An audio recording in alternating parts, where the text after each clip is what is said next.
तो hey guys, फिर से स्वागत है आप सबके मेरे इस चैनल पे जिसका नाम है टून डिगर्स। ये गाइस, तो पहले मैं आपको बता देता हूँ कि गाइस अगर आप इस चैनल पे नए हो तो भाई प्लीज़ से प्लीज़ सब्सक्राइब कर लो इस चैनल को, क्योंकि मैं जो है टून से रिलेटेड या फिर एनिमे से रिलेटेड जो है मैं वीडियोस डालता रहता हूँ, ठीक है गाइस। और हाँ, एक और बात कि मुझे जो है पहले ही इसके पहले के वीडियो में मैंने आप सभी से पूछा था कि भाई क्या मैं टून के ऊपर एक स्टोरी बनाऊँ, जैसे कि परमैन के ऊपर क्या कुछ स्टोरी बनाऊँ। तो भाई वहाँ से बहुत से रिप्लाई आया कि हाँ मैं बनाऊँ। तो इसलिए गाइस मैं जो है परमैन के ऊपर जो एक स्टोरी लिखने वाला चाह रहा हूँ, खुद का, ठीक है गाइस, मैं खुद का लिखने वाला चाह रहा हूँ। आई होप कि आपको जो है पसंद आएगा, ठीक है गाइस। तो चलो स्ट्रेट अपनी स्टोरी की ओर, क्योंकि अब जो है मैं आपको सुनाने वाला चाह रहा हूँ मेरा स्टोरी, ठीक है गाइस। तो चलो सीधा स्टोरी की ओर चलते। So all picture credits go to P for permanent painting, ठीक है। सो जितने भी मैं जो यहाँ से पिक्चर जो आप देख रहे होंगे जो उठा है वो है सब कुछ परमैन, पी फॉर परमैन एंड पेंटिंग के लिए, ठीक है। तो चले अब जो है हम अपने स्टोरी को स्टार्ट कर लेते हैं, ठीक है। तो जो मेरा स्टोरी होगा उसका नाम, ठीक है। तो पहले एक बार आप देख लो इस इंट्रो को, पी फॉर परमानेंट पियानो। सो सारे क्रेडिट्स आते हैं उनको, ठीक है, इस पिक्चर के लिए। तो चलो स्टोरी को शुरू करते हैं। जो मेरा जो स्टोरी है उसका नाम होगा कि भाई परमैन इन द रोबोट वर्ल्ड, ठीक है, ये होगा। तो चले अब शुरू करते हैं हमारा स्टोरी को। तो एक दिन की बात है कि भाई कबाव और साबू, ठीक है गाइस, कबाव और साबू जो है कुछ खेलने की सोच रहे होते हैं कि भाई क्या कुछ करे। परमैन भी हमारे साथ नहीं है, कोई भी नहीं है, सिर्फ कबाव साबू अकेला। तो भाई वो जो सोचते हैं कि भाई चलो कुछ खेलते हैं अकेले अकेले। तो उनको फिर याद आता है कि भाई अकेले हम क्या खेलेंगे, कुछ भी मज़ा नहीं आएगा। तो इसलिए चलो हम मित्सो को जाके जो है ले आते हैं, उसके साथ जो हम कुछ खेलते हैं। तो भाई नेक्स्ट सीन पे हमको देखने को मिलता है कि भाई मित्सो जो है अपने घर पर अकेला बैठा है, और वो असल में मित्सो ही है, कोई रोबोट नहीं, वो रियल का मित्सो ही है। तो भाई वो जो बैठा हुआ है अपने डेस्क पर, तो वो जो कुछ भी नहीं कर रहा, उसको लगता है कि भाई बोर हो रहा हूँ, कुछ तो करना चाहिए। तो इसलिए वो भी कुछ सोचा कि भाई कुछ खेले या फिर कुछ करे। तो वही समय उसके विंडो से एक आवाज़ आती है कि भाई हे मित्सो। तो उसके बाद वो जो अपने विंडो के पार झाँकता है, उसके बाद उसको देखने को मिलता है कि भाई कबा और साबु जो है नीचे खड़े हुए हैं। तो कबा वो पूछते हैं मित्सो से कि भाई मित्सो चलो हम बेसबॉल खेलते हैं। तो भाई वहाँ मित्सो भी खुश हो जाता है और वो समझता है कि हाँ चलो चलते हैं, कुछ खेल वेल ही लेते हैं। तो भाई मित्सो भी अपना बैट उठा के एकदम से शेर खान बन के जो है निकल लेता है बेसबॉल खेलने के लिए साबु और कबाव के साथ। तो भाई नेक्स्ट सीन पे हमको देखने को मिलता है कि भाई जो है मित्सु वो जो है बॉलिंग करवाना रहता है, और जो कबाव है वो बैट लेकर पकड़ा हुआ होता है, ठीक है, जैसे कि नोबिता चैन के साथ जो जो होता है, ठीक है। सॉरी। उसके बाद हमको देखने को मिलता है कि भाई कबाव, ठीक है, कबाव जो है बैट लेकर तो खड़ा ही है। उसके बाद क्या हुआ, परमैन यानी कि मित्सु उसने बॉल फेंका और कबाव ने मारा एकदम से होम रन। और होम रन के बाद जो हुआ वो एकदम से बहुत ही नेगेटिव था, क्योंकि कबाव ने जिस ज़ोर से बैट घुराया था, और उसके बाद बॉल जो है सीधा सीधा जाके जो है लड़के के एकदम से सिर पे जाके जो है बॉल फंस गई, और उस बॉल से जो है उस लड़के के दिमाग में जो एक बहुत ही बड़ा अंडा बन गया। तो इसलिए जो है वो लड़का बहुत ही ज़्यादा गुस्सा हो गया, और कबाब और वो खोजने लगा कि भाई किसने जो ये बॉल फेंका। तो अब कबाब मित्सो साबू जो है तीनों एकदम से घबरा जाते कि भाई अब क्या होगा, क्योंकि भाई उनका जो गेम तो वो तो ऐसे ही चला गया, अब क्या होगा।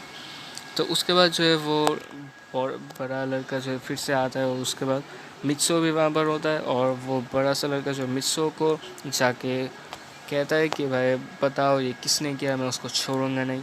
तो मित्सो उसके बाद कहता है कि भाई अरे नहीं, ये तो कुछ ख़राब ही हो रहा है, अब तो ये नहीं चलने वाला है, तो ठीक करना पड़ेगा, वो जो अपने मन में सोचता है। उसके बाद मित्सो जो है वहाँ से एकदम से दौड़ कर चला जाता है, क्योंकि भाई जानते हो क्यों, क्योंकि भाई उसको जो परमानेंट बनना रहता है। उसके बाद जो है कबाव थोड़ा सा घबरा जाता है, वो मित्सो को बोलता है अरे भाई मित्सो कहाँ जा रहा हूँ, हमको अकेला छोड़ के क्यों। उसके बाद जो है वो जो लड़का होता है जिसके जो है वो बॉल लगती है, वो तो कुछ ज़्यादा ही जो है उस समय एकदम से क्या बोलूँ, यानी कि हॉट हो जाता है। सॉरी, वो हॉट नहीं, यानी कि दिमाग से हॉट हो जाता है, और वो बार बार ये पूछने रहता है कि भाई किसने किसने किया ऐसा। तब जो है कब्बा और साबू जो है वो एकदम से डरवा जाते कि भाई अब क्या होगा, वो तो बहुत ही भड़क गया है। तो उसके बाद जो है वो लड़का अब बहुत ही ज़्यादा भड़क गया था, और वो बस यानी कि मारने ही वाले होते हैं कबाओ साहब को कि तभी जो है वहाँ से परमैन आ जाता है। हाँ गैस, और कोई नहीं, मित्सुई है, परमैन बन के आ गया।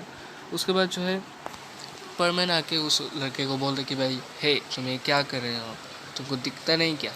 तो उसके बाद जो है वो लड़का जो वो परमैन को बोलता है, हे आके तुम हो कौन, क्यों मुझे ऐसे रोक रहे हो। उसके बाद परमैन बोलता है, क्या तुम मुझे नहीं जानते, मैं हूँ परमैन, सबका रखवाला। अगर तुमने अभी इसी वक्त उनको नहीं छोड़ा तो मुझसे बुरा क्यों नहीं होगा।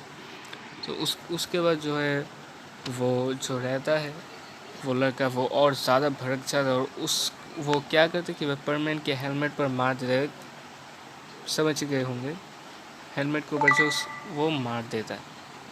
उसके बाद परमैन को तो भाई कुछ भी नहीं होता, उल्टा जो है वो लड़का जो उस लड़के के हाथ में एक बहुत ही ज़्यादा बड़ा चोट लग जाता है, और इस चोट से जो उसको बहुत ही ज़्यादा दर्द होने वाला लगता है उसके हाथ पर। उसके बाद जो क्या हुआ, परमैन बोल रहा था कि भाई देखा तुमने, अगर तुम सलामती चाहते हो तो भाई जल्द से जल्दी यहाँ से दौड़ कर चला जाओ, वरना जो है कुछ ज़्यादा ही बुरा होने वाला जा रहा है। तो ये सुन के जो है वो लड़का जल्दी से जल्दी खिसक लिया वहाँ से, और सब कुछ वहाँ पर ही ख़त्म हो गया। उसके बाद जो है परमैन वहाँ से निकल लिया, परमैन चाह रहे होता है कि भाई आसमान पे, और उसके बाद उसको मिलता है पाको। ठीक है गाइस, पाको जो ऊपर यानी कि आसमान में कुछ कर रहा होता है, लेकिन परमैन जो उसे नोटिस नहीं कर पाता कि भाई पाको जो क्या कर रही थी। तो परमैन जो है पाको के पीछे रहता है, और परमैन बस पाको को ये बोलना ही, सॉरी, परमैन जो है बोल रहा था कि भाई पाको को कि भाई हे पाको, बस ऐसे बोल ही रहा था। उसके बाद जो जब साइड चेंज होता है हम देखते हैं कि भाई पाको के हाथ में एक स्वीट पटैटो था। ठीक है गाइस, जो वो छुप के खा रही होती है, लेकिन पीछे से जब परमैन आके उसको शॉक कर देता है, वो जो स्वीट पटैटो है वो पाको के हाथ से जो निकल जाते हैं और वो नीचे गिर जाता है। तो परमैन को तो भाई कुछ भी पता ही नहीं कि भाई क्या हुआ। तो परमैन पाको को ये पूछता है कि भाई क्या हुआ पाको, तुम अभी क्या कर रहे थे। तो पाको तो एकदम से शर्मा गए, एकदम से क्या बोलूं, यानी कि वो कुछ भी नहीं समझ पाए कि भाई क्या हुआ। तो पाको तब परमैन को बोले, अरे कुछ भी नहीं, ऐसे ही। तो परमैन बस वैसे ही तो कंफ्यूज था ही था। अब पाको को इस बात से जो है वो और भी ज़्यादा कंफ्यूज हो गया। उसके बाद जो है पाको बोल रही होती है कि भाई ठीक है मैं चलती हूँ। तो परमैन तो एकदम से हक्का बक्का रहता है कि भाई क्या हुआ। पाको को गुस्सा भी नहीं आया, और उसके बाद कुछ बताया भी नहीं आया कि बात क्या है। तो परमैन को तो कुछ भी समझ नहीं आता, और वहाँ से जो है पाको खिसक लेती है। ठीक है, सो दूसरे सीन में हम देखते हैं कि भाई पाको जो है यानी कि सुमेरे, वो जो है अपने घर पे जाती रहती है। वो जो है वहाँ पर सोचती रहती है कि भाई क्या हुआ, मैं ना सुमेरे बन के वो कर सकते हो खास, यानी कि समझ ही गए होंगे कि भाई ना सुमेरे बनकर वो जो स्वीट पोटैटो खा सकते हैं, ना ही पाको बनकर। तो सुमेरे जो है यानी कि पाको जो है अपने घर पर आती है। उसके बाद पाको जो है अपने रोबोट को देखती है, और रोबोट को बोलती है कि भाई हाय रोबोट, कैसे हो। तो सुमेरे की रोबोट जो है जानी जाती है कि भाई सुमेरे बनकर भी वो ये काम नहीं कर पाती, और पाको बन के तो बिल्कुल भी नहीं। तो उसके बाद जो है रोबोट जो है उसको पूछते कि भाई तुम जो काम करने गए थे क्या वो काम सफल हो गया। तो वहाँ जो है पाको बोलते कि भाई एकदम से भी नहीं, क्योंकि जो मैं चाहती थी एकदम से नहीं हुआ, यानी कि खा नहीं पाया। तो रोबोट ये सुन के जो है सुमेरे को चिढ़ाती है कि भाई हाँ तुम तो नहीं कर सकते ऐसे वैसे, तो वो ऐसे बहुत कुछ बोल दिए। उसके बाद जो है सुमेरे को गुस्सा आ गया, और सुमेरे वहाँ पर बोल दिया हाँ अब चुप हो, कुछ भी बोलने की ज़रूरत नहीं। तो ये सुन के जो है रोबोट को ज़्यादा गुस्सा आ गया, आप जानते होंगे, ठीक है। तो वहाँ पर वो जो है चुप हो गया।